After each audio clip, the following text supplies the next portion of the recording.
Unë në momentin kur kam kandiduar ose kur kam filluar punë si kryetar bashkie, kam hyrë asaj pune me idenë që do të vazhdonja të isha kryetar bashkie dhe unë punën e shikoj çdo ditë sikur do të jem nesër, do të jem pas nesër. Por kjo nuk varet nga mua, në fakt. Ngarkesa e punës është e përditshme, jo pse unë ndjej lodhje për të punuar, por në fakt çdo drejtues, edhe një kryetar bashkie, duhet të jetë i përgjegjshëm në atë çfarë ka arritur, çfarë duhet ta realizojë. Ai ka arritur mirë, ku janë defektet e punës tia.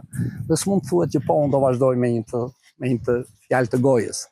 Në një farë mënyre kjo është një analizë që duhet i bëhet punës, qytetit, gjithë aktivitetit, jo vetëm tim personal, por gjithë administratës bashkisë, në një farë mënyre është edhe fytyra ime e vërtet, se normalisht unë mund ta pres mirë një qytetar, mund t'ja zgjidh problemin, por këtë punë do ta bëjë çdo kush prej tyre, pasi në një farë mënyre ata njohin titullarin, njohin bashkinë, për të zgjidhur çdo dhe çdo problem. Ndaj dhe kjo kthimi kësaj përgjigje të cilën ma bët, nuk është me një po, me një jo. Unë kam përmbushur shumë objektivat time, të cilat jam ndjem mirë, kur shikoj një qytet pastër, një qytet të formalizuar, një qytet ku nuk ke ndërtime pa leje në kuptimin vend e pa vend dhe që mund ta kesh shkatruar, pasi do ishte përgjegjësia ime nëse do ta kisha lejuar.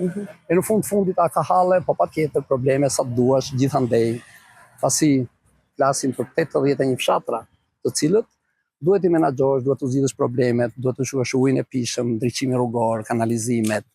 Gjithë problematikat përmblidhen në një godinë, edhe patjetër që përgjegjësia ime është shumë e madhe në kuptimin si do t'i zgjidhat.